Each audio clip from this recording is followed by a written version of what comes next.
Untuk harimau? Okey. Terimalah. Harimau Malaya, I'm single. Silakan. Tak pernah ucap hello, pergi kau melambai. Harimau, harimau, harimau, harimau Melaya. Tak pernah hancur hati, otaknya bersepai. Harimau, harimau, harimau, harimau Melaya. Tak pernah ucap hello, pergi kau melambai. Harimau, harimau, harimau, harimau Melaya. Tak pernah hancur hati, Melayu yang layu. Geger se-Eropa, Malaysia banjir hujatan usai nekat tiru, tanah airku, Timnas Indonesia di Piala AFF 2025. Turnamen Piala AFF U23 2025 yang digelar di Indonesia menjadi panggung unjuk gigi bukan hanya bagi para pemain muda, tetapi juga budaya sepak bola dan identitas nasional dari masing-masing negara. Namun, sebuah kejadian mengejutkan terjadi saat tim nasional Malaysia tampil dalam laga pembuka grup melawan Filipina. Saat momen menyanyikan lagu kebangsaan sebelum kick-off, tim Malaysia justru membuat gebrakan tak terduga yang langsung menimbulkan kontroversi besar, bahkan sampai menyita perhatian publik Eropa. Semua bermula ketika para pemain Malaysia berdiri berjejer di tengah lapangan, siap menyanyikan lagu kebangsaan mereka, Negaraku. Namun alih-alih menampilkan iringan lagu nasional seperti biasanya, sebuah aransemen instrumental modern mengalun, diiringi nyanyian paduan suara dan visual LED raksasa di stadion yang menampilkan grafis gunung, laut, dan bendera berkibar.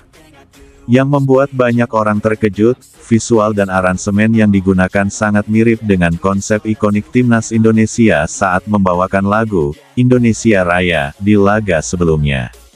Bahkan, bagian pembuka aransemen instrumental tersebut terdengar nyaris identik dengan versi khusus, Tanah Airku, yang sempat viral dipakai Timnas Indonesia saat AFF 2022 lalu.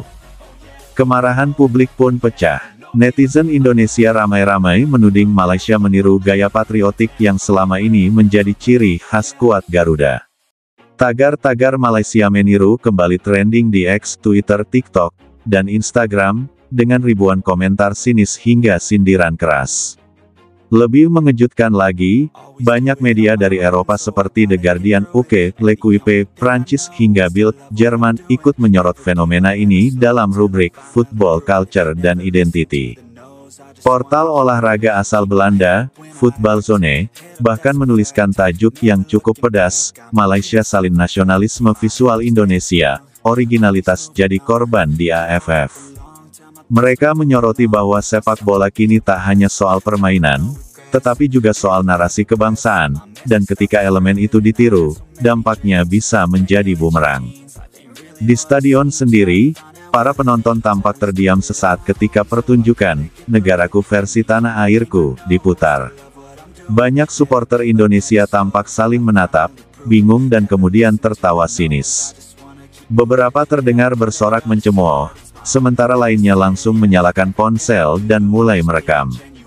Detik-detik itu pun viral hanya dalam waktu kurang dari 1 jam setelah pertandingan dimulai. Media lokal Indonesia langsung menyambar kejadian ini.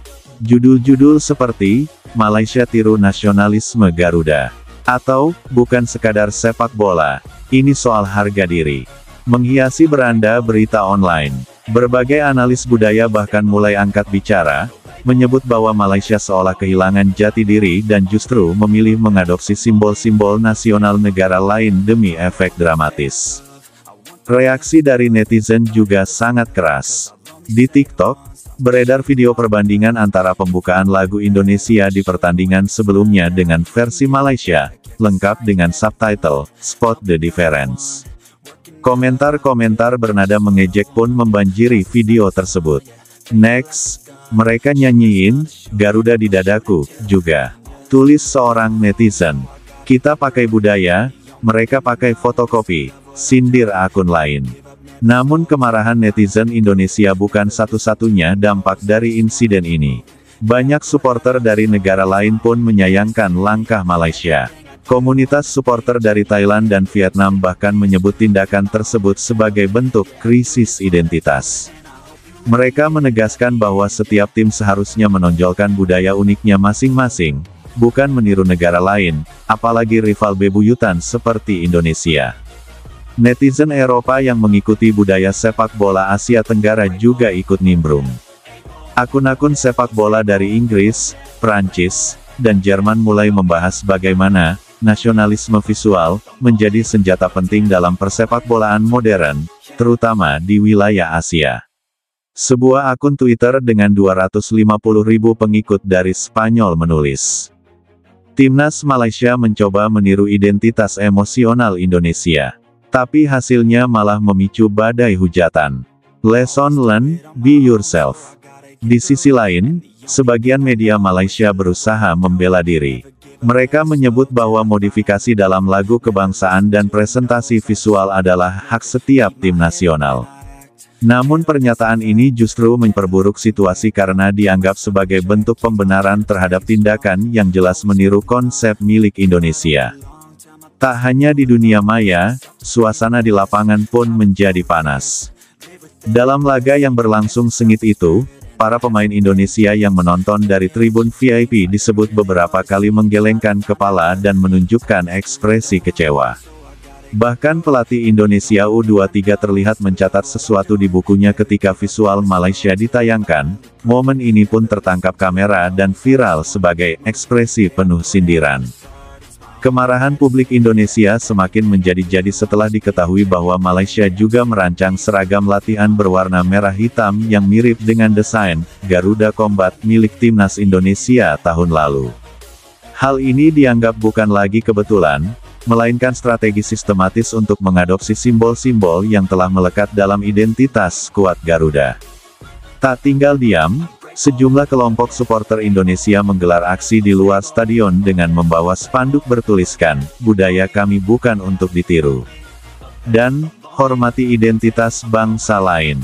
Aksi ini berlangsung damai namun tegas, menandai bahwa sepak bola bagi rakyat Indonesia bukan sekadar olahraga, melainkan representasi dari harga diri nasional.